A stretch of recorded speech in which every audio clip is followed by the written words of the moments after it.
العلم نور العلم۔ بسم اللہ الرحمن الرحیم۔ آج ہم بات کریں گے اسماء افعال کے تعلق سے۔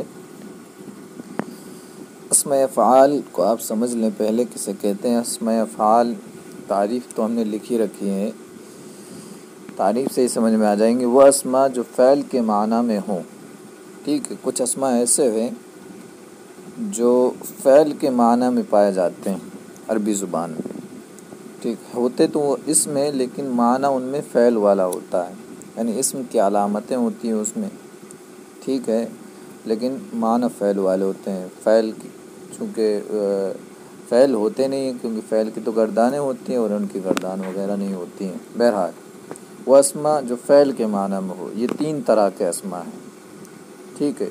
ابھی تین طرح کے کیا کیا ہیں سمجھ لیں۔ یا تو وہ اسماء امر کے معنی میں ہوں گے، یا ماضی کے معنی میں ہوں گے، یا مضارع کے معنی میں۔ یہ تین طرح کے اسماء ہوتے ہیں جو فعل کے معنی میں پائے جاتے ہیں، ٹھیک۔ اب دیکھتے ہیں تینوں کو الگ الگ۔ نمبر ایک، وہ اسماء جو فعل امر کے معنی میں ہو۔ اسماء افعال بمعنی امر، یعنی وہ اسماء جو فعل امر کے معنی میں ہو، جیسے رویدہ ہے، رویدہ معنی امہل، تو مہلت دے، ٹھیک۔ دوسرا لفظ ہے بلہا، یعنی دع، تو چھوڑ دے۔ اسی طرح تیسرا لفظ ہے حیہل، یعنی ایتی، تو آ، یہ اذان میں بھی استعمال ہوتا ہے۔ حی علی الصلاۃ، نماز کی طرف آؤ، حی علی الفلاح، کامیابی کی طرف آئیے۔ تو یہ حیہ معنی، یہ پھر اسماء افعال میں سے ہی ہے، ٹھیک ہے۔ اسی طرح ہلما ایک لفظ ہے، ہلما، ہلما معنی ہے احضر، تو حاضر ہو۔ اسی طرح لفظ نزالی، تو اتر، ٹھیک۔ علیکا، تو لازم پکڑ۔ تو یہ اسماء ہیں جو فعل امر کے معنی میں ہوتے ہیں۔ ان کے علاوہ بھی کچھ اسماء ہوتے ہیں، ضرور نہیں یہی ہے، ان کے علاوہ بھی ہو سکتے ہیں امر کے معنی میں، ٹھیک ہے۔ جیسے الیکا ہے ایک لفظ ہے، ٹھیک، اور الیکا معنی ہٹ جا۔ اسی طرح دونکا، ٹھیک ہے، اور بھی ہو سکتے ہیں، ٹھیک۔ تو یہ ہم نے پڑھے وہ اسماء جو فعل امر کے معنی میں ہو۔ اب ہم دوسرے طرح پڑھتے ہیں وہ اسماء جو فعل ماضی کے معنی میں ہو۔ دوسرے نمبر پر اسماء افعال بمعنی ماضی، ان میں ہے لفظ دیکھو، ایک ہیہاتا، ہیہاتا کا معنی ہے بعودہ، یعنی دور ہوا وہ۔ اسی طرح شتانہ، اس کا معنی ہے جدا ہوا، ٹھیک۔ تو یہ کیا ہے، ماضی کے معنی میں ہے۔ تو دو طرح کے اسماء ہو گئے، ایک تو جو امر کے معنی میں ہو، دوسرا جو فعل ماضی کے معنی میں ہو۔ اب تیسرے ہم دیکھتے ہیں اسماء افعال بمعنی مضارع، وہ اسماء جو مضارع کے معنی میں ہو۔ کچھ اسماء ایسے ہیں جو مضارع کے معنی میں ہوتے ہیں، اور وہ ہم نے لکھ دیے ہیں، دیکھیے آپ۔ افن ایک لفظ ہے، افن، ٹھیک، یہ اتضجرو کے معنی میں، ٹھیک ہے۔ اتضجرو معنی میں اکتاہٹ محسوس کرتا ہوں، افن، تو یہ اتضجرو مضارع کے معنی میں ہے، ٹھیک ہے، میں بے قراری محسوس کرتا ہوں یا اکتاہٹ میں۔ اسی طرح دوسرا لفظ ہے اوہ، یہ اتوجع، میں درد محسوس کرتا ہوں، تکلیف محسوس کرتا ہوں، تو یہ مضارع کے معنی میں ہے، ٹھیک۔ نوٹ ہم نے ایک لکھا ہے اس کے تعلق سے، یعنی دھیان دینے والی بات یہ ہے کہ یہ واحد، تثنیہ و جمع سب کے لیے یکساں استعمال ہوتے ہیں، ٹھیک، یعنی اس میں کوئی واحد تثنیہ جمع کی کوئی وہ نہیں ہے کہ یہ واحد کے لیے استعمال ہوگا یا جمع کے لیے ہوگا، سب برابر سب کے لیے استعمال ہوں گے۔ کلیئر ہو گیا؟ تو یہ ہے اسماء افعال کے تعلق سے ہم نے آج بات پڑھی ہے۔ آگے ہم اب بات کرتے ہیں، یہ ہم بات چل رہی تھی ہماری مبنی سے جو مشابہت رکھتے ہیں ان چیزوں کے بارے میں، یعنی اس میں غیر متمکن کی قسموں کے بارے میں۔ تو یہ ہم نے کچھ قسمیں پڑھ لی تھی پہلے، ضمیریں ہیں، اسماء اشارہ، اسماء موصول وغیرہ، اور اسماء افعال بھی اب ہم نے پڑھ لیے ہیں۔ اب آگے ہم دیکھتے ہیں اسماء اصوات۔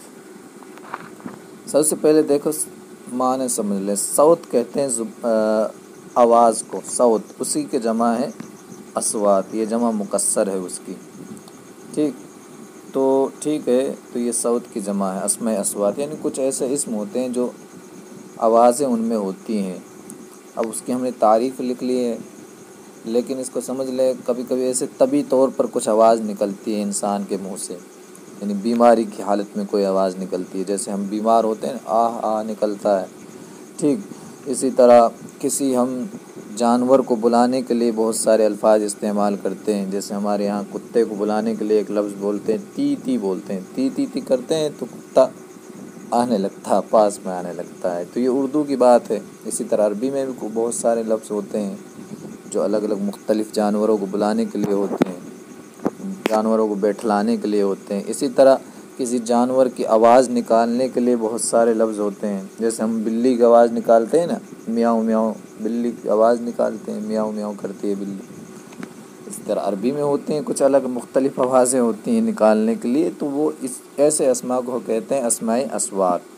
تعریف ہم نے لکھی ہے وہ اسماء جو انسان کے منہ سے طبی طور پر نکلے، طبی طور پر نکلے یعنی جان بوجھ کر انسان نہ نکالے، ایسے ہی طبیعت چاہے، طبیعت کا تقاضا ہو کہ وہ چیز نکلے۔ جیسے بیمار ہوتے ہم جان بوجھ کے نہیں کرتے آ وغیرہ، بیمار ہوتا ہے جب انسان، یہ طبیعت کا تقاضا ہوتا ہے کہ وہ نکلتی ہے امر عارض کے وقت، کسی بیماری وغیرہ کے وقت، یا جن کے ذریعے کسی جانور کو آواز دی جائے، یا ایسے اسماء جو جن کے ذریعے کسی جانور کو آواز دی جائے، یا جن کے ذریعے کسی حیوان کی آواز نقل کی جائے۔ یہ تین طرح کے اسم ہوتے ہیں، یا تو عارض طبیعت چاہے گی کہ آواز نکلے انسان کے منہ سے، یا انسان کسی جانور کو بلاتا ہے اس الفاظ کے ذریعے، یا کسی جانور کی آواز نقل کرتا ہے، تو یہ تین طرح کے اسماء ہوتے ہیں۔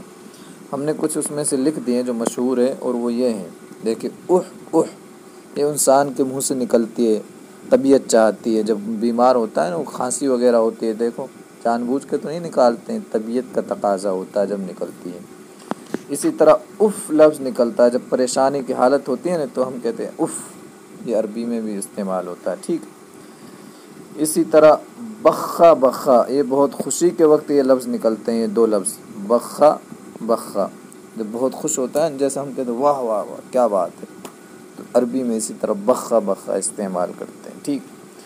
اور تیسرا لفظ ہم نے لکھا ہے نخا، نخا اونٹ کو بیٹھلانے کے لیے یہ لفظ استعمال کرتے ہیں عرب میں، ٹھیک ہے۔ اور ایک لفظ ہے غاقہ، غاقہ کوے کی آواز کو نقل کرنے کے لیے عرب میں قاقہ استعمال کرتے ہیں، کاؤ کاؤ نہیں کرتا ہے کوا، ہمارے اردو میں تو کاؤ کاؤ کرتے ہیں، لیکن عرب میں غاقہ کرتے ہیں۔ تو آج ہم نے یہ دو بحثیں پڑھی ہیں اسماء افعال کے تعلق سے اور اسماء اصوات کے تعلق سے۔ امید ہے کہ یہ باتیں آپ کو سمجھ میں آ گئی ہوں گی، اور اللہ کی بارگاہ میں دعا ہے کہ ہمارے علم میں برکتیں عطا فرمائے۔